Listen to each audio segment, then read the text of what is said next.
ভাবি আমার কাছে পড়তো কোন অফিসে চাকরি করেন, যে কোনো অফিসে চাকরি করেন, ওই অফিসের নিয়ম কানুন শিখছেন।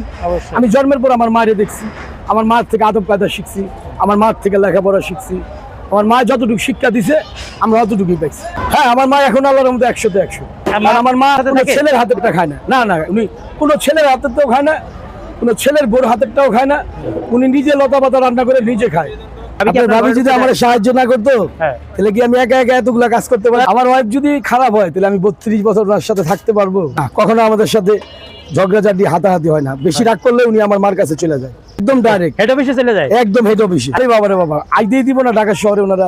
পরে আমার মার কাছে মাপ চাই, ওনারা আনার কাছে মাপ চাই যে মা ভুল হয়ে গেছে, মাফ করে দাও, নিয়ে যাই, আর ঝগড়া কাজা করবো না। গোপন কথা আপনারা বলুন, বলবেন না, রাগ করবেন না তো? না বলেন। আপনার ভাবি আমার কাছে পড়তো, জিজ্ঞাসা করেন, আপনারা বাসা যান, তারা আপনার ভাবির জিজ্ঞাসা করেন যে উনি কার কাছে কোচিং করতো, কার কাছে? আপনার কাছে করছে? আমি যখন 4-এ পড়ি আপনার ভাবি 1-এ পড়ে। ও, তাহলে কাহিনী কি এই জায়গা দিয়ে ঘটছে? এখান থেকে আমরা একসাথেই ছিলাম ছোটবেলা থেকে, এখন আলাদা মতো একসাথে আছি।